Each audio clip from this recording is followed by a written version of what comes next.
You know the old saying, don't believe everything you read. That's always been true. Now you can add, don't believe everything you see.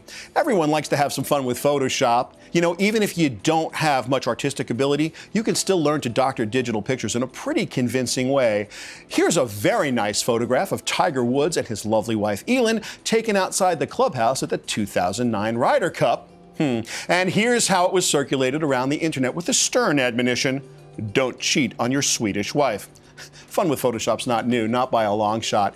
Back in 2004, somewhere east of Athens, Georgia, a student named Addison Godel took this picture of a woman identified only as Elizabeth. He posted the picture on Flickr sometime in 2006. Now, in September 2008, an unemployed web editor named Naomi saw the shot just a bit after learning that Governor Palin was a beauty pageant winner and a lifelong member of the NRA.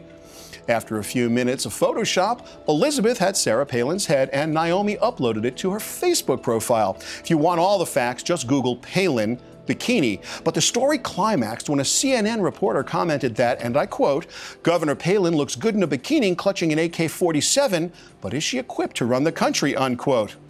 You know, there are a couple problems with that sentence. One, it wasn't a picture of Governor Palin, and two, the weapon was obviously not an AK-47. We could talk for hours about fun with Photoshop, but this week some Taiwanese animators took the concept a little further. In a video I like to call Crashing Tiger Hidden Demons, we see a news report from Taiwan featuring animated sequences of police, tiger, Elin, the car, and the crash, all of which are conjecture and theory, absolutely not news. So what's this footage doing in a news broadcast? And more to my point, how long will it be until virtually instant animation becomes as expected and accepted as this is in an American TV news broadcast? To help me sort this out, please welcome John Abell, Wired.com's New York bureau chief. Hey, John. Hey, Shelly. Crashing Tiger Hidden Demons. I know. What's the story? What do you think? No Oscar buzz for that. Well, these, animations, quick animations are really a very good way to illustrate something. If you have verifiable or attributable facts, not with conjecture. We saw animations almost right away of the Hudson landing.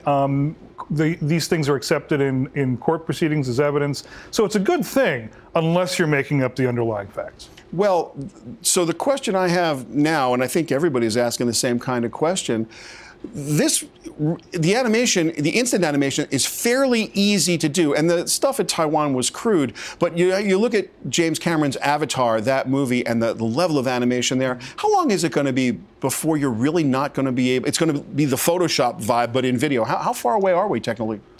Well, very close. I mean, the tail is very long here. You can do animations now with iPhone apps on images that you take. You can modify and essentially Photoshop. It's not a Photoshop, it's not an Adobe product, but you can manipulate images on your iPhone.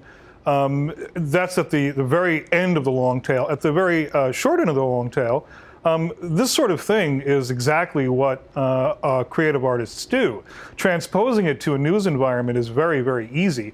Again, you have to have the sort of journalistic integrity not to cross that line. Well, certainly the Photoshop thing on stills is way more than a trend. The ability to manipulate digital images has become a more important skill than ever. There was a really sweet story on Mashable.com about a Reddit community member whose mom had just passed away, and he posted a picture with a note saying that this was the last picture of them, and together, they were just together for the last time, and he wondered if anyone had the Photoshop skills to take out the breathing tube. And I have the results picture here, and you can see they're pretty spectacular. I love the story, but you know what's really important? It just goes to show you how many talented Photoshop users there are out there.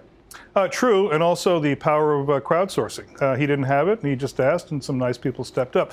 Look, that's a personal image. If it was used on a news program, I might have my doubts about it. I mean, no one's going to argue about a picture of a lovely woman who's just passed away, but it's not the sort of thing you would do in the news. Well, any minute we're going to start to see this in animation for real, and I'm not quite sure how we're all going to take it. John Abell, New York's bureau chief for Wired.com, thanks so much for being here. You're watching Digital Life. Watch Digital Life with Shelly Palmer Tuesdays at 10 p.m. Eastern on WNBC's New York Nonstop, or catch it online anytime at shellypalmer.com.